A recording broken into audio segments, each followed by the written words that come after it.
Alors, il y a une loi qui fait la une en ce moment, la loi Allure. On ne sait pas très bien comment elle va retomber, mais en tout cas, elle fait couler beaucoup d'encre et elle a permis en tout cas de mettre en lumière peut-être certains des dysfonctionnements qui vont avec la copropriété, et notamment au niveau des syndics.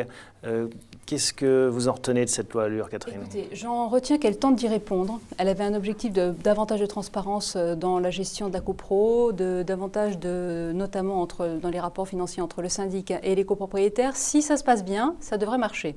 Une des mesures clés de la loi Allure, c'est que le syndic n'est plus rémunéré, a priori ne sera plus rémunéré au cas par cas pour des prestations exceptionnelles, mais on est sur le forfait tout inclusive, tout compris. Donc le syndic se fait rémunérer pour tout, ce qui est mieux, parce qu'auparavant, il avait un forfait, mais il facturait un maximum de prestations complémentaires, ce qui fait que c'était complètement inflationniste. Désormais, on considère que toutes les missions normales du syndic sont comprises dans le forfait, sauf prestations complémentaires. Gabriel a l'air de hocher la tête, parce que vous défendez des syndics aussi, vous êtes des deux côtés. Des deux côtés, mais c'est juste véritablement pour compléter son intervention.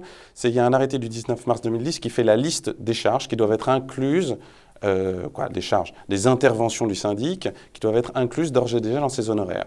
Ensuite, on attend un décret d'application qui devrait sortir et qui doit résulter de la loi Allure, fixant les charges, j'ai envie de vous dire, que le syndic pourra facturer en plus de ses honoraires, c'est-à-dire quelles sont les prestations qu'il peut facturer en plus. Mais il y a également un point très important dans la loi Allure, c'est qu'avant, dans votre contrat de syndic, on vous disait, vous faites des travaux de ravalement, c'est 3% du montant du budget annuel. Maintenant, la loi Allure est revenue sur ce point-là, c'est-à-dire que ce ne sera plus dans le contrat de syndic, ce sera au moment où on votera les travaux de ravalement, qu'on votera le prix auquel sera rémunéré le syndic pour son intervention. Ou alors, avant, on avait des forfaits à 3,5%. Encore plus de batailles de chiffonniers, c'est ça que j'entends derrière? Non, pas du tout. C'est plus savoir, vous voulez une bonne rémunération, quel va être votre degré d'implication?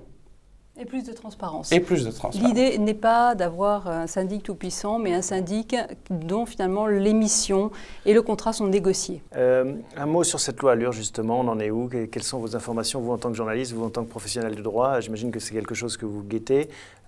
Ça a l'air d'être un peu remis en cause, en tout cas pour une partie. Qu'est-ce qui va en sortir d'après vos infos?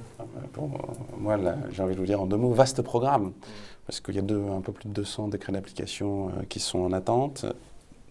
Donc on est tous derrière un peu à savoir quand est-ce qu'on va pouvoir mettre en œuvre, et en matière de copropriété, je vous donne l'exemple tout simple, puisque normalement il devrait y avoir un décret d'application qui va dire quelles sont les charges que le syndic pourra percevoir en plus des prestations obligatoires et qui sont inclus dans ses honoraires. Bon, vous avez plein de décrets comme ça. Alors de manière plus large, qu'on attend. La loi Allure a 3 volets. Un volet copropriété, un volet rapport locatif et un volet urbanisme. Le volet urbanisme... C'est l'urbanisme qui pose pas mal de questions.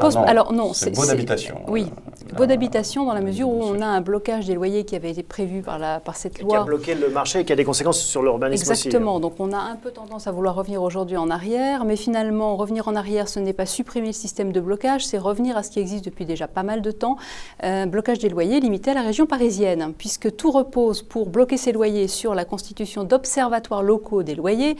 Et en 89, on avait une précédente loi sur les rapports locatifs qui avait mis en place déjà ce blocage des loyers, exigeait des observatoires qui n'ont jamais pu être mis en place, si ce n'est en région parisienne. Donc c'est finalement retour à la situation antérieure.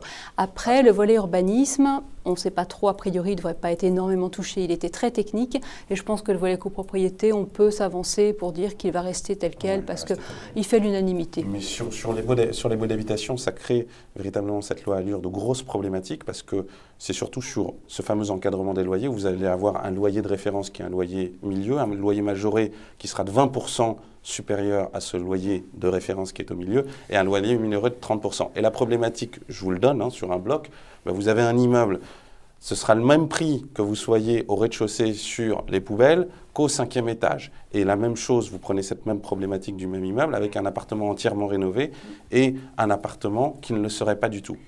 De la complexité de fixer les prix, l'économie administrée, ça ne marche pas trop bien, on le sait depuis longtemps.